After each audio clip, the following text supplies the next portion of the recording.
Salam alaikum les amis et bienvenue dans VosGFM, le podcast le plus vosgien du game et le plus shit du game et le plus goy du game. Les amis, aujourd'hui, cette semaine, Elian m'a appris un nouveau mot. Elian, oui, le collègue Elian avec qui j'ai fait un live, peut-être que vous avez suivi. Elian qui va revenir sur YouTube, le roi de YouTube qui reprend sa couronne. Euh, je sais pas si vous avez suivi, il a fait le live avec moi où on réactait à mes vieux tweets. Euh, et bah, ce mec m'a appris un nouveau mot que j'utilise partout dans mon vocabulaire, qui apparemment a ban Twitch, mais je m'en fous, je le dis quand même, qui est le mot goy. Donc goy, c'est en gros c'est les mécréants, mais chez les juifs. C'est comme par exemple koufar. Koufar, ça veut dire c'est-à-dire mécréant chez les musulmans. Et bah goy, c'est la même chose mais avec les juifs. Et, et j'arrête pas d'utiliser ce mot partout. Je dis ouais, en live, je lisais mes tweets et je disais putain, c'est du pur délire goy. Et j'arrêtais pas de faire ça. Et le mec, il me montrait des trucs. Bon, c'est Elian, vous le connaissez. Hein. Il me montrait quoi? Il me montrait Alain Soral.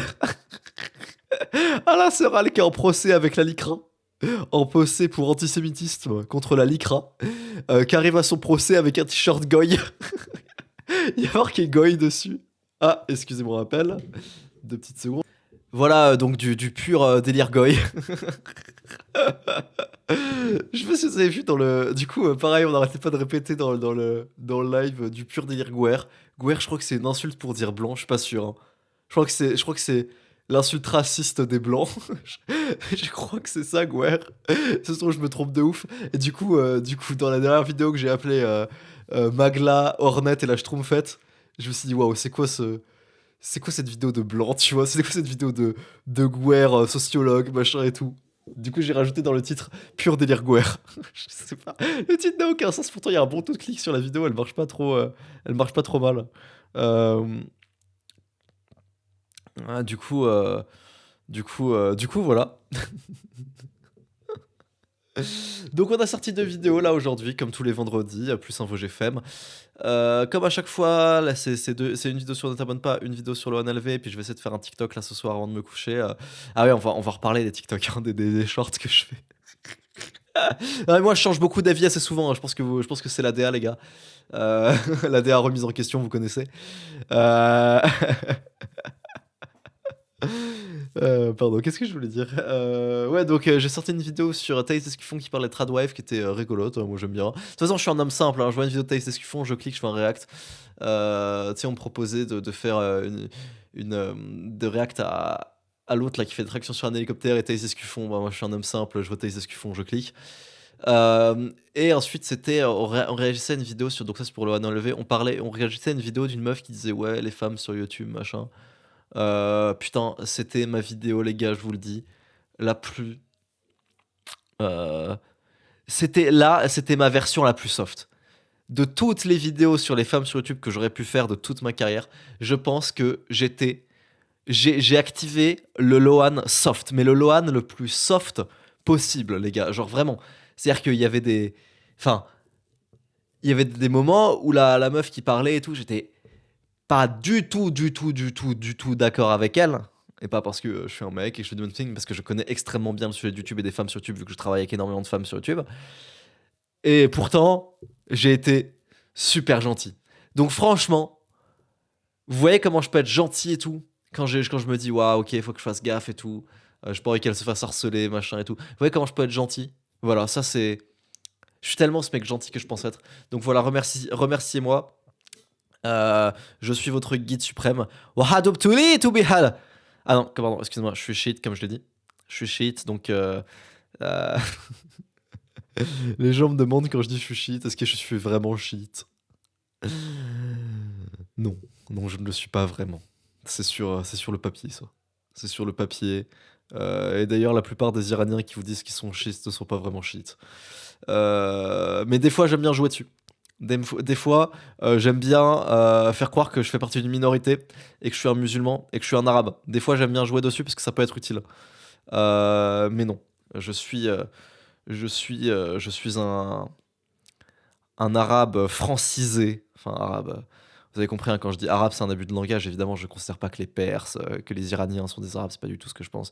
C'est un abus de langage quand je dis arabe.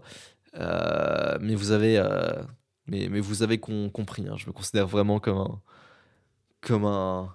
En fait, en fait, tu sais, je dis ouais, pur délire guerre et tout machin. Mais je sais pas si je me considère comme blanc. On part voir un truc existentiel, là, les mecs se disent mais sur quoi j'ai cliqué aujourd'hui? Non, mais pour de vrai, de vrai, de vrai, de vrai, je sais que je suis blanc de peau. Je le sais. Je le sais vraiment, tu vois. Mais je sais pas comment dire, je me sens pas français. Je me sens. Alors que je suis allé que quelques fois en Iran, alors que je connaîtrais pas du tout la langue, enfin très peu, alors que je connais beaucoup moins bien la culture. J'ai vraiment l'impression de me sentir beaucoup plus iranien, tu vois. Je me sens vraiment beaucoup plus iranien que européen occidental dans, dans, dans ma vie en général. Est-ce que c'est parce que je déteste tellement ce pays que du coup je ne trouve pas de racines dedans, alors que j'ai 50% d'origine française, hein, que du coup je ne trouve aucune racine à l'intérieur, et que du coup le peu de racines que j'ai en Iran, je considère que c'est mes racines principales? Je sais pas. Je sais pas, mais en tout cas, je me considère vraiment pas européen. Peut-être que c'est le dégoût des Français. Peut-être que comme je déteste aujourd'hui énormément les Français, je me dis non, je me sens pas français. Si les Français, c'était des gens comme moi, des libéraux, des capitalistes, des gens entreprenants, des gens stylés, tu vois, peut-être que si c'était des gens comme moi, les Européens, les Français, peut-être que je serais en mode ouais, je suis fier d'être français. Mais actuellement, les gars, je me sens pas français. C'est pour ça, je dis guerre en mode je m'auto-vanne, tu vois, parce que je suis blanc. Mais en vrai, je vanne pas moi. Je me vanne pas moi. Parce que, euh, parce que je me sens vraiment beaucoup plus iranien, alors que normalement je suis à 50-50, hein, vous avez compris. Hein. Mais je me sens beaucoup plus iranien que français. Enfin, non, je suis pas à 50-50, je suis à 50 iranien et mélangé entre allemand et français le reste, oui, parce que j'ai une partie allemande. Mais bon, en gros, 50% iranien et 50% européen, quoi. Euh, et oui, si vous demandez, par contre, l'iranien n'est pas dilué. C'est-à-dire que le côté français est un peu dilué, mais le côté iranien n'est pas du tout dilué. C'est-à-dire que, pour ceux qui se demandent, ma famille en Iran, depuis des générations et des générations et des générations, a toujours été au service du roi d'Iran. C'est d'ailleurs le roi d'Iran qui a donné le nom de famille de ma famille, que je ne vais pas vous dire ici. Mais c'est un nom de famille qui est relatif à une fonction qu'on exerçait dans notre famille. Alors ça dépend, hein, bien sûr, on a toujours travaillé pour le roi d'Iran depuis au moins 200 ou 300 ans. Toute ma famille a toujours travaillé pour le roi d'Iran depuis au moins 200 ou 300 ans. Mais c'était à chaque fois à des postes différents. C'est-à-dire qu'il y avait une partie de ma famille qui était médecin du roi, tu avais une partie qui était la garde rapprochée du roi, ce qu'on appelle les immortels en Iran. D'ailleurs, il y a un personnage qui s'appelle Claude dans Fire Emblem, qui est littéralement un immortel iranien. Donc, bah, un membre de ma famille. C'est-à-dire que littéralement, ma famille a inspiré un des, euh, un des, euh, un des personnages de Fire Emblem, c'est pas une blague. Oui, parce que en plus d'être la garde rapprochée du roi en Iran, ma famille non seulement c'était la garde rapprochée, mais c'était toujours un membre de ma famille qui était le chef de la garde royale. C'était toujours un membre de ma famille qui était le chef de la garde royale. Il y avait un moment où on était le, le scripteur du roi quand il avait besoin d'écrire des lettres. Il y avait quelqu'un de ma famille qui écrivait les lettres. Il y avait quelqu'un de ma famille qui était le médecin. Voilà, du Shah d'Iran. Donc le Shah d'Iran, oui, oui, on pourra dire ce qu'on veut. Oui, c'était pas un régime qui était super top. Oui, il y avait beaucoup de pauvreté. On m'enlèvera pas que c'est quand même vachement mieux que le régime des mollahs actuellement. Euh, et les quelques Iraniens qui avaient fait la révolution, enfin les quelques, en fait la plupart du pays avait fait la révolution à l'époque du Shah, sauf ma famille bien sûr. Enfin si, il y avait une partie de ma famille qui avait fait la révolution, mais justement on s'était un peu brouillé parce que nous on était du coup avec le roi et puis il y a les révolutionnaires. Bah, je pense qu'aujourd'hui, ils sont morts de les doigts et que si aujourd'hui ils pouvaient ravoir euh, l'héritier de Mohamed Reza Pahlavi, qui vit actuellement en Égypte, sur le trône iranien à la place de Khomeini, de Khomeini, pardon. Donc Khomeini, c'est celui qui avait remplacé le Shah d'Iran. Et Khomeini, c'est celui actuel. Euh, S'ils avaient le choix entre Khomeini et le Shah d'Iran, croyez-moi qui reprennent le Shah d'Iran, qui s'ils pouvaient, ils iront en Égypte, iront voir le roi d'Iran. Et, euh, et voilà, ou la reine, hein, qu'importe. La reine, en plus, elle est. Ah, je peux pas dire où elle est. Je peux pas lui dire où elle est. C'est un secret de famille, ça. Mais elle est bien cachée, la reine. La reine d'Iran, la, la femme d'Ali Reza, euh, de Mohamed Reza, pardon. euh, Faradiba. Faradiba Pahlavi. Elle habite, euh, elle habite un endroit que je ne peux pas dire. Enfin, elle habite deux endroits en fait. Elle passe la moitié de l'année dans un pays, elle passe l'autre moitié de l'année dans un pays que je ne peux pas dire. Il faut savoir que en fait, ma grand-mère me parlait souvent d'elle. Ma grand-mère, avant qu'elle meure, était très très proche de la reine d'Iran. Elles étaient copines en fait parce que du coup, comme j'ai dit, toute ma famille travaillait pour le roi. Ma grand-mère, elle était au service de, euh, de la reine. Elle était tout le temps avec la reine elle, euh, et elle faisait aussi scout du roi. C'est-à-dire, la famille royale avait plein d'enfants, avait une famille très étendue, avait plein de cousins, et tous ces enfants étaient scouts. Et c'est ma grand-mère, qui aujourd'hui est décédée, hein, ça fait maintenant 4... non, ça fait beaucoup plus de ça, pardon, ça fait 7 ans aujourd'hui, j'avais 14 ans, j'étais en seconde. Ça fait 6 ou 7 ans aujourd'hui qu'elle est décédée, ma grand-mère. Et elle était du coup avec le... Elle faisait du coup les scouts du roi. Elle éduquait les jeunesses à être des bons petits citoyens. Alors bien sûr, hein, je me doute, je sais très bien que je parle avec mon biais, je sais très bien que le régime du Shah d'Iran, la monarchie de l'époque, était abominable. Maintenant, ce qui s'est passé ensuite, ce qui s'est passé par la suite, quand la CIA, oui, parce que oui, c'est un coup de la CIA, d'ailleurs, je l'ai dit en cours de géographie, où on parlait de la révolution islamique en Iran, oui, parce qu'en cours de géographie, on avait parlé de la révolution islamique et de la crise du pétrole de l'époque en Iran. Je l'ai dit dans un contrôle à l'époque en terminale en histoire au lycée. J'ai dit que c'était un coup de la CIA parce que c'est vrai, j'ai les putains d'insights. Ma famille était littéralement la garde rapprochée du roi d'Iran, donc je sais très bien que celui qui a mis Khomeini, pardon, à l'époque, donc Khomeini c'est celui actuel, Khomeini à l'époque sur le trône, ce n'est pas euh, les révolutionnaires, c'est bien la CIA par un travail presque comme celui de MK Ultra, un travail sur la population, un travail d'influence, un travail de propagande qui a placé Khomeini sur le trône. Parce que le Shah d'Iran commence à être trop puissante, parce que l'armée iranienne commence à être trop puissante, parce qu'un embargo sur le pétrole iranien, c'était bien cool pour les États-Unis face à l'Iran qui était une puissance qui allait devenir une des plus grandes puissances mondiales. Et donc, avoir la main mise sur ce pays grâce à Khomeini, puisque les Khomeini actuellement, bien qu'il y ait l'embargo, machin et tout, est bien entendu toujours sous la botte des États-Unis, eh bien, eh bien, ça arrange bien certains pays, ça arrange bien certains gouvernements. Donc, évidemment, c'est ce qui est passé. Évidemment, j'ai eu une très mauvaise note. Évidemment, le prof à l'époque, non, il m'a pas convoqué, mais il m'avait parlé à la fin du cours. Le mec m'avait mis une très mauvaise note. Il m'avait mis un truc genre sur ma copie que j'étais complotiste, tout ça. Espèce de sale merde. Espèce de sale merde. Tu ne sais rien. Ta famille n'est pas dedans. Je sais exactement ce qui s'est passé. Je sais exactement qui a tué mon grand-père, parce que mon grand-père a été tué par ces mêmes gens. Mon grand-père, donc, qui était chef de la garde rapprochée du roi, c'est pas les révolutionnaires qui ont tué mon grand-père. C'est pas les gardiens de la République islamique qui ont tué mon grand-père. C'est pas eux qui ont tué mon grand-père. Je sais très bien qui a tué mon grand-père. Je ne peux pas le dire, bien entendu. Mon grand-père, il était bon, voilà, je vais pas. Ok. Mais bon, il y a plein de trucs que je peux pas dire.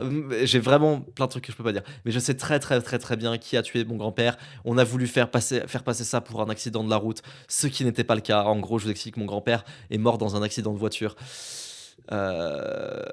C'est pas un accident de voiture qui a eu lieu parce que juste avant cet accident, c'est-à-dire que 2 jours avant, pareil, il y a une voiture qui lui a foncé dessus dans un aéroport qui était censé être sécurisé, hein, l'aéroport. Il y a une voiture qui lui a foncé dessus et qui lui a arraché le bras juste avant. Les mecs ont pris la fuite. Et juste après ça, il meurt. Et juste après ça, il y a un accident de voiture, une voiture qui lui fonce dessus par erreur. Et au moment des funérailles de mon grand-père, Ça, c'est ma grand-mère qui me l'a raconté. Non, pardon, c'est ma mère qui me l'a raconté, pardon. Au moment des funérailles de mon grand-père, quand on a voulu l'enterrer, on a fait ça dans notre maison en Iran. Et ma mère reçoit un appel d'un appel inconnu qui lui dit vous n'avez pas le droit de l'enterrer. Si vous l'enterrez, on brûle votre maison. Voilà. Et on l'a quand même enterré, hein, on s'en bat les couilles. Donc, et notre maison n'a pas cramé. Mais bref, tout ça pour vous dire que. Ouais, ouais, podcast. Waouh, on passe du podcast capitaliste originel à. Lohan, le révolutionnaire iranien. Genre, non, mais c'est juste tout ça pour vous dire que ce qu'on vous apprend à l'école, en tout cas sur cette partie de l'histoire, et sur cette partie, je vous le garantis, je vous le garantis sur l'honneur de ma famille, il y a plein de sujets où je m'y connais pas, ok? Il y a plein de sujets où je parle, des fois je m'y connais pas, ça m'arrive, d'accord? C'est-à-dire, parfois je parle des études et je m'y connais pas trop, d'accord? L'économie, je m'y connais, hein, par contre, hein, voilà. Mais bref, il y a plein de sujets où parfois je parle, je m'y connais pas. Là, c'est un sujet. Vous me mettez n'importe qui face à moi, vous me mettez n'importe quel prof d'histoire géo qui n'y connaît rien, je lui fais la leçon, en fait, sur la révolution islamique et sur la crise du pétrole. Et vraiment, je lui explique concrètement qu'est-ce qui s'est passé. Euh, donc, voilà, mes pensées vont bien sûr au peuple iranien qui finiront, et c'est très très bien parti, par se débarrasser de ce régime de merde, des mollahs de merde. Est-ce qu'il faut tuer Emmanuel Macron? Je pense pas. Par contre, est-ce qu'il faut tuer Khomeini? Khomeini, le soi-disant président élu démocratiquement. Oui, oui, oui, il faut le tuer. Et voilà, d'ailleurs, vous savez, j'ai une histoire, hein, par rapport à ça. Un de mes oncles qui a. De mes grands-oncles, pardon. Donc l'oncle de ma mère, qui a voulu tirer sur le président décédé. Qui a été mis en prison. Alors en fait, je vous explique. C'est mon grand-père. Il a comploté avec son frère qui faisait des armes. Mon grand-père faisait des armes et le frère de mon grand-père, de mon grand-oncle, pardon, mon grand-oncle faisait des armes. L'oncle de ma mère faisait des armes et l'autre oncle, donc son frère, lui demande d'avoir une arme, donc complote avec lui pour tirer sur le président. C'était un canon, une sorte de gros canon. Il pointe vers la maison du président, il pointe dans la fenêtre, bam, il tire le gros boulet de canon dans la chambre du président de Khomeini. Je vais dire dictateur, hein, même si officiellement c'est un président, c'est un dictateur. Du dictateur, ok? Et le dictateur survit. 2 de ses gardes du corps sont morts, mais le dictateur survit. Il a été retrouvé, et assez triste, cet oncle qui s'appelait... comment il s'appelait? Amoudjou Farahi. Cet oncle qui s'appelait Amoudjou Farahi a été emprisonné, logique, avec son frère. On s'attendait à ce que ce soit lui qui se fasse tuer, ok, qui se fasse exécuter, parce que tentative de meurtre sur le président, et que ce soit son frère qui se fasse juste, entre guillemets, emprisonner. Voilà ce qui s'est passé. Donc ça, c'est la vérité. C'est comme ça que ça s'est passé, parce qu'il nous l'a raconté, du coup, Amoudjou Farahi. Amoudjou Farahi qui devait être tué. Les deux sont face à face devant le mec de la prison. Et puis t'as le mec de la prison qui fait toi, Amoudjou Farahi, t'as voulu tirer sur le président, tu vas mourir, on va t'exécuter. Alors que toi, son frère, je sais plus le nom de mon autre grand-oncle, il fait toi, par contre, toi, t'as de la chance. T'as de la chance, tu vas juste aller en prison parce que tu as juste filé l'arme. Et là, t'as les deux. Amoudjou Farahi qui était content parce que du coup, il disait dire cool, mon frère va pas mourir par ma faute. Et du coup, aussi son frère qui était content parce qu'il allait pas mourir. Les deux font. Et font un soupir, genre de soulagement presque. Et là, t'as le mec qui les regarde dans les yeux et qui fait ah bon, tu soupires? Ok, on va inverser. Toi, tu vas mourir et toi, tu vas juste aller en prison pour 10 ans. Et son frère se fait exécuter devant lui, entre guillemets par sa faute. Et lui, il a fait la prison pendant 10 ans. Ensuite, il est revenu. Et il est devenu fou, quoi. Pour le restant de sa vie, ensuite, le restant de sa vie, il était complètement cinglé, quoi. Ce qui se comprend. Ce qui se comprend. Voilà, j'ai beaucoup d'histoires comme ça sur ma famille en Iran, parce que évidemment, on n'est pas tous partis d'Iran quand les mollahs sont arrivés au pouvoir. Il y a une partie de ma famille qui est restée là-bas. La partie la plus éloignée de ma famille, en fait, elle est restée là-bas parce qu'ils voulaient pas les buter. Par contre, si ma mère était restée là-bas, ma mère qui était littéralement la fille euh, du chef de la garde rapprochée du roi, bien sûr que ma mère, ma grand-mère, tout ça aurait été tué, c'est évident, tu vois. Euh, mais certains, ceux de la famille très éloignée, sont restés. Euh, C'était un petit peu cette partie-là de la famille qui était révolutionnaire à l'époque. Et voilà, bon, bref. Tout ça, entre guillemets, c'est du passé. La plupart des gens dans ces affaires, aujourd'hui, sont morts. Quasiment la plupart, hein, par Khomeini. Euh, la plupart des gens qui en voulaient à ma famille de l'époque, puis même la plupart des gens de ma famille, ma grand-mère, tout ça, aujourd'hui, ils sont morts. Mais, euh, mais voilà. Donc si un fou m'écoute et habite en Iran actuellement, n'hésite pas à tirer avec un flingue sur Khomeini à son prochain meeting, ça me ferait extrêmement plaisir. Voilà, voilà, voilà. Voilà, voilà, voilà. Euh, Ouah, je suis parti en couille pendant ce début de podcast. Je suis vraiment parti en couille pendant ce début de podcast. Mais peut-être que voilà, comme ça, vous entendez un petit peu la backstory. Je suis sûr que ça vous fait plaisir d'en apprendre un peu plus sur ma vie, sur, euh, sur mon, euh, sur mon passé, enfin mon passé à moi, c'est pas mon passé à moi, mais sur la vie de ma famille, sur d'où je viens, sur mes origines, sur ma relation avec l'Iran. Je suis sûr que ça peut vous intéresser. Donc voilà, je pense que c'est toujours très intéressant ce genre de truc. Et, euh, et, euh, et voilà. Donc, bien sûr, hein, quand je dis que je suis chiite, je blague. Enfin, en soi, je le suis vraiment, parce que vous savez, quand on est fils d'immigrés iraniens, on devient chiite de naissance, et parce qu'on va en Iran, parce que je suis allé plusieurs fois en Iran. Donc, je le suis en soi, mais la vérité, c'est que je suis complètement athée. Euh, D'ailleurs, la plupart des musulmans sont musulmans car c'est obligatoire en Iran, mais ne le sont pas. Enfin, c'est obligatoire d'avoir une religion. Il y a une partie de chrétiens en Iran, et il y a une partie de juifs, qui sont environ 2%. À eux deux, hein. Les chrétiens et les juifs sont à peu près 2% en Iran, mais il y en a. Et il y a 98% de musulmans chiites, et environ, je crois que peut-être 10% le sont vraiment.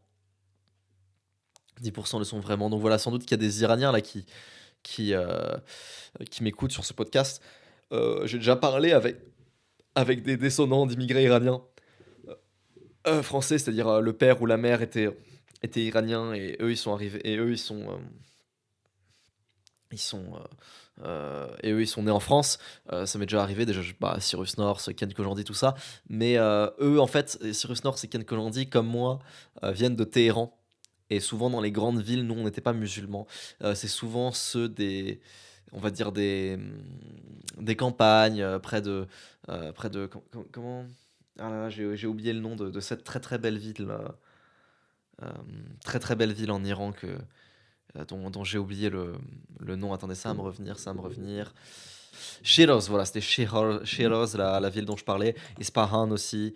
Euh, euh, Hormoz, d'où vient Hormozy. D'ailleurs, Alex Hormozy, lui aussi, il est iranien, il vient de Hormoz, comme son nom l'indique. Euh, oui, de ce côté-là, par là, il y a plus de vrais chiites, entre guillemets. Ça m'est déjà arrivé hein, de parler avec comme moi, des descendants d'Iraniens en France qui étaient vraiment musulmans. Je leur ai déjà parlé, machin et tout. Et même eux disent que le dictateur est un fils de pute. Donc il y a aucun souci de là-dessus. Le dictateur n'est pas très très populaire en Iran, quoi. Euh, donc voilà, donc si vous demandez est-ce que c'est mon biais de tiens euh, euh, la famille de Lohan c'était une famille qui travaillait avec le Shah d'Iran, c'est pour ça qu'il est pour le roi et pas pour le dictateur. Non non, c'est pas pour ça. Je reconnais sans aucun souci qu'il y a eu des raisons pour lesquelles des vraies raisons légitimes pour lesquelles la révolution à l'époque avait éclaté, mais euh, mais n'importe qui de bonne foi aujourd'hui, même musulman, même machin, même tout ce que vous voulez, vous dira que euh, le régime des mollahs en Iran, c'est bien, bien, bien, bien, bien pire pour les Iraniens que le régime du Shah. Mais ça commence à aller de mieux en mieux, hein. Aujourd'hui, les femmes peuvent sortir pas voilées. Il va quasiment rien se passer dans 99% des cas. La police ose plus trop les arrêter parce qu'à chaque fois ça fait le tour du monde, à chaque fois ça fait un bruit de fou. Il y a plus trop de soucis.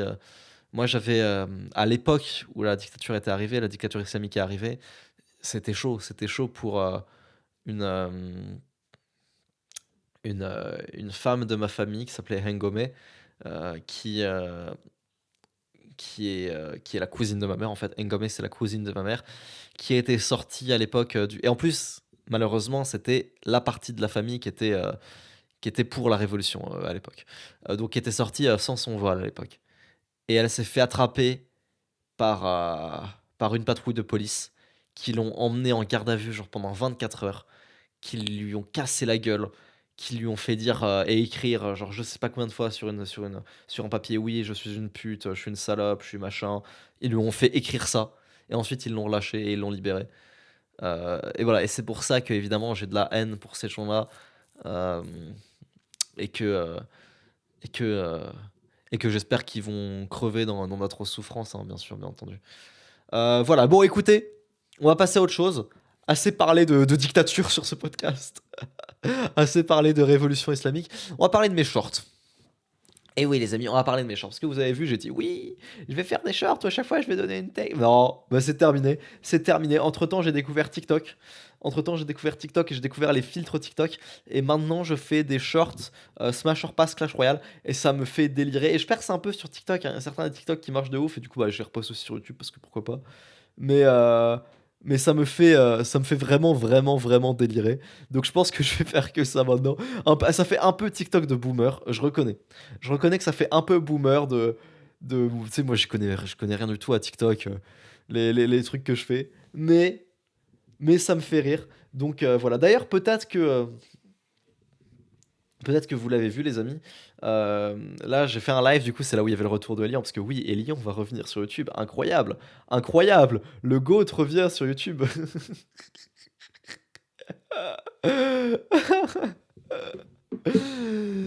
Dites-vous, les amis, que du coup, là, on faisait avec Elian le live sur on réagissait à mes vieux tweets. Et c'était abominable de réagir à mes vieux tweets. C'était hilarant, mais il y avait des trucs trop gênants, donc la vidéo sortira sur Ne t'abonne pas. Et franchement, il y a un moment, je me suis dit, est-ce que je reprendrai pas Twitter? Est-ce que je viendrai pas sur Twitter rage bait tous les communistes de ce réseau? Est-ce que je ferai pas ça? Est-ce que je... C'est un peu plus fort que moi, des fois je me dis, putain, est-ce que je reviens sur Twitter et tout, mais je me dis, non, avec TikTok, avec YouTube, avec tout ce que je produis comme contenu par semaine, donc je suis à un TikTok enfin un short, slash TikTok par jour, 5 vidéos par semaine, enfin c'est long, 5 formats longs par semaine en comptant VGFM. Je me dis que waouh, ça va devenir vraiment devenir intenable. Je commence à choper le rythme, ça fait maintenant un mois et demi que j'ai commencé le nouveau format de vidéo. Ça fait maintenant un mois et demi que je tiens les 4 vidéos par semaine et le 1 VGFM par mois, par semaine aussi. Euh, c'est dur, mais voilà, enfin, c'est bien timé. Et une semaine n'est vraiment pas de trop pour faire les 4 vidéos à chaque fois. C'est-à-dire, une semaine, c'est vraiment ce dont j'ai besoin. C'est-à-dire que je ne sais pas comment je vais faire, par exemple, les fois où je dois aller chez quelqu'un, les fois où, par exemple, là, par exemple, le 13 décembre, là, il y a soirée MS, je sais pas comment je vais faire. Parce qu'en plus, je vais rester plusieurs jours, je pense 2 ou 3 jours sur Paris. 2 ou 3 jours en moins, ça fait que j'ai 4 vidéos, 4 jours pour faire 4 vidéos. Et un GFM, ça fait très très serré. Peut-être que semaine prochaine, du coup, ou semaine d'après, je sais pas du coup, parce qu'on sera le 12 semaine prochaine. Peut-être que dans 2 semaines, là, le GFM dans 2 semaines, peut-être qu'il n'y a rien qui sortira à ce moment-là, parce que ça commence à être chaud. Ça commence sincèrement à être chaud. Mais en tout cas, je suis fier de tenir ce rythme. C'est de loin le rythme le plus soutenu que j'ai jamais tenu de ma vie sur YouTube, hein. Il y avait un moment où je faisais un short par jour, mais c'était 3 vidéos par semaine, pas 4 et un podcast. Donc, euh, donc ça commence ça va commencer à devenir chaud. Bien entendu, Kélian et Lohan n'a encore pas repris, et je pense que quand Kélian et Lohan va reprendre, ce sera encore plus chaud. Parce que Kélian et Lohan, on était à 2 vidéos par semaine aussi. Donc ça fera une vidéo longue par jour et un short par jour à ce moment-là. Donc la machine quoi, on ne l'arrête plus. Et c'est important les gars sur YouTube, pour tous les youtubeurs qui m'écoutent, c'est important que vous soyez dans la tête des gens. Je pense que le mauvais paradigme dans lequel j'étais, c'était de me dire ouais, je vais faire une vidéo par mois qui va faire 100 000 vues. Ouais mais en fait non, c'est beaucoup moins bien que 4 vidéos par semaine qui font 40 000 vues. Genre vraiment, c'est beaucoup beaucoup moins bien. Vous restez pas dans la tête des gens, les mecs vous oublient et tout. Alors certes, les mecs et puis en plus, des fois quand t'as des ratés, ça m'était arrivé, hein, des fois t'as des ratés et tu vas pas du tout faire 100 000 vues, tu vas faire une vidéo à 30 000 vues, et tu vas être dégoûté parce que tu auras mis un mois à travailler dessus. Donc le meilleur paradigme, les gars, c'est la quantité. La quantité et aussi le contenu long. Là, je vais vraiment essayer de faire en sorte que sur le 1LV, les vidéos fassent au moins 20 minutes à chaque fois, quitte à ce qu'elles soient un petit peu moins bien. C'est-à-dire moins concises, moins rapides. Il y a peut-être des moments où je vais un petit peu répéter certaines choses et que ça sera des moments un petit peu longués. Mais je pense que le format long sera plus appréciable parce que j'ai l'impression que les gens sur YouTube écoutent plus les vidéos pendant qu'ils font autre chose que ne les regardent attentivement. Donc en gros, bien rythmer le début sera important et ensuite sur la fin, si je suis un petit peu lent, si je prends un petit peu plus mon temps, si je suis pas ultra intéressant, je pense que c'est bien et ça me permet de faire des vidéos plus longues, c'est aussi mieux pour la monétisation, pour plein de trucs. Bref, du coup, je pense que je vais faire ça et hem et voilà. J'ai recroisé un vieux pote. J'ai recroisé un vieux pote il y a quelques jours et ça m'a énervé. Je pense que c'est un vieux pote qui doit se douter que je l'aime pas trop, hein, même si j'ai jamais eu aucun beef avec ce mec, je pense qu'il doit se douter que parce que je lui parle plus, parce que je fais des vidéos où je dis que mes anciens potes, ils étaient gênants et tout. Je pense qu'il doit se douter que je l'aime pas, heu et c'était un peu gênant ce moment. Je lui dis: «Bonjour» et tout machin et le mec il me fait: «Mais, c'est quand que tu reprends les études?» Aïe, aïe, aïe, aïe, aïe. Il m'a dit: «C'est quand que tu reprends les études?» Espèce de sale merde!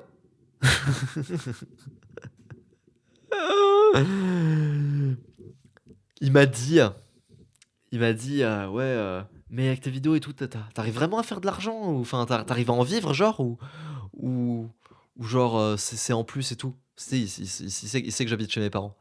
Il fait: «Ouais, mais tu à en vivre? Genre tu gagnes à gagner genre plus de 1 000 € par mois?» Espèce de fils de pute!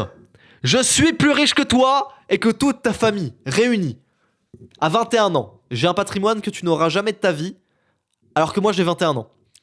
Hem, bref, ça m'a ça m'a grave énervé. Je me suis pas vanté, hein, j'aurais pu être en mode: «Oui, oui, si, je gagne, 20 000 € par mois». Enfin, j'aurais pu faire ça, tu vois?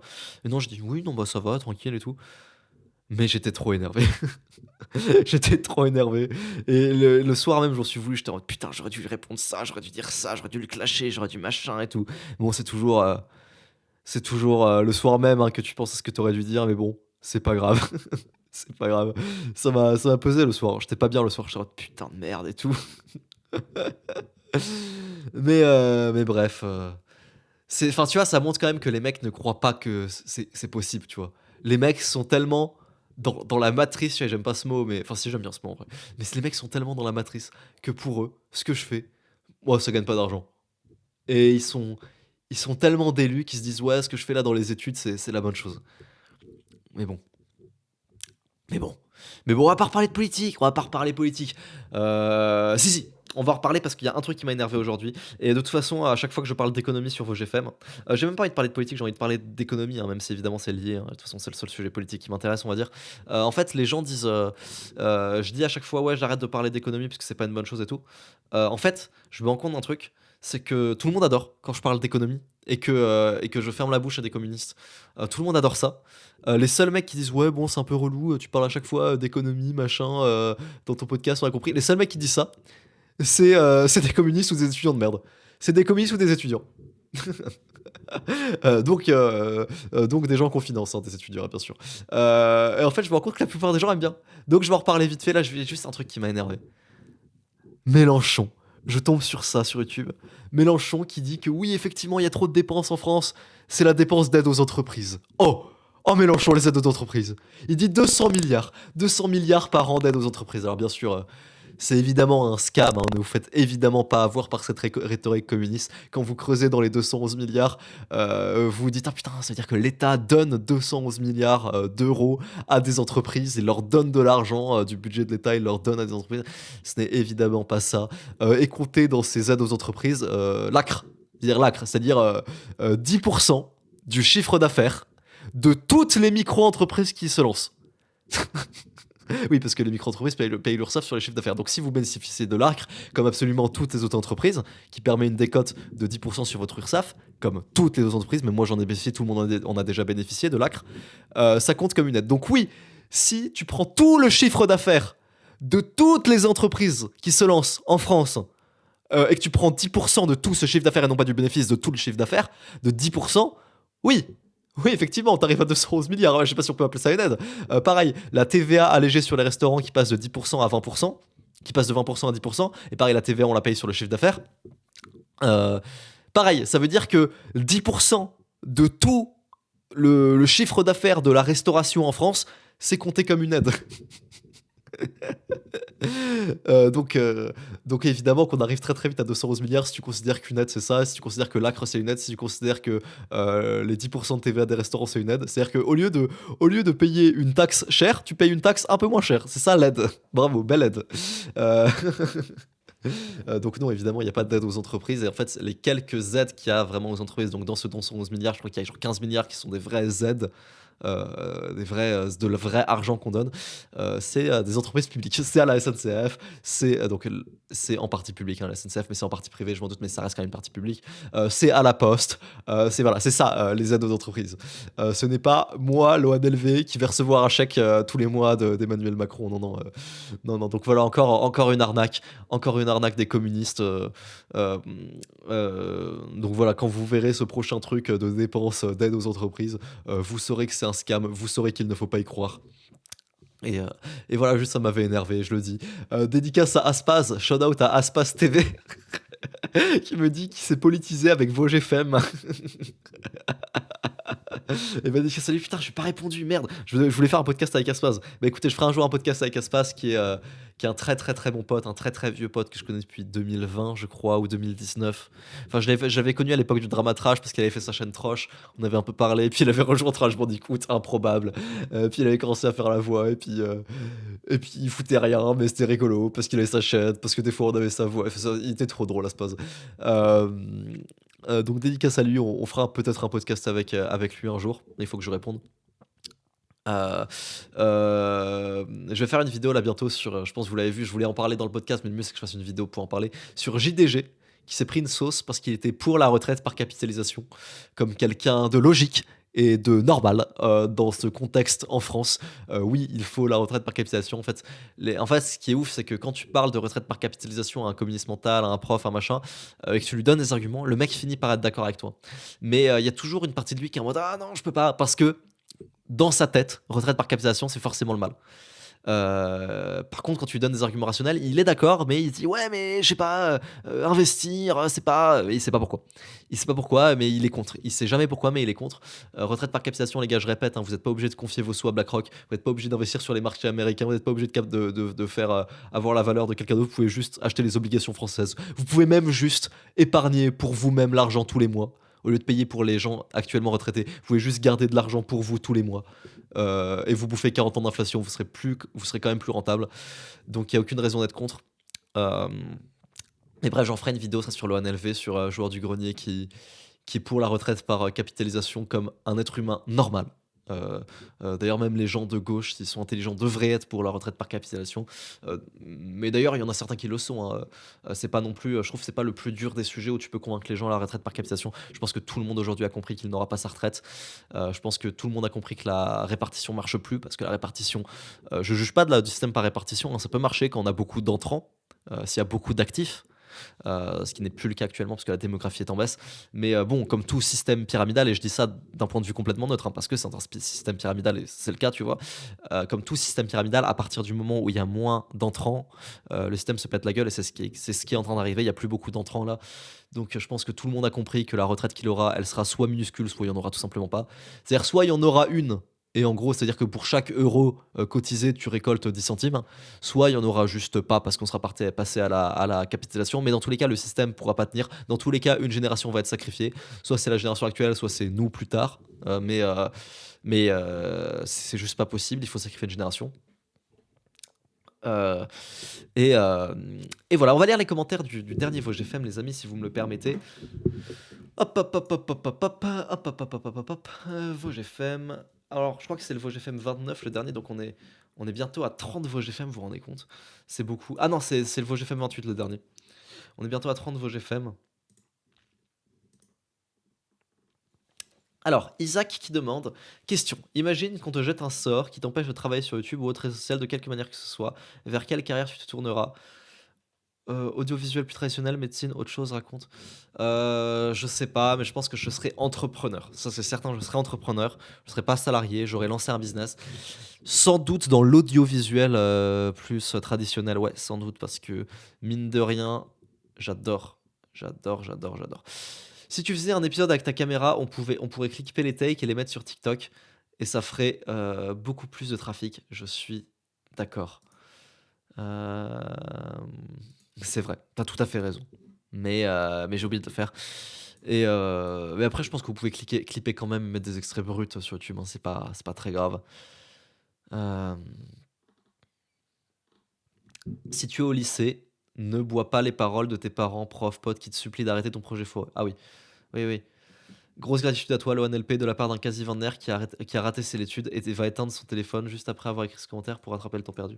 Ouais, ouais, ouais, bah écoute, tu sais, il n'y a pas que les études dans la vie, hein. Si t'as raté tes études, tu sais, de toute façon, à moins que ce soit des études de fou, hein, t'aurais probablement pas fait grand-chose dans tes études, hein.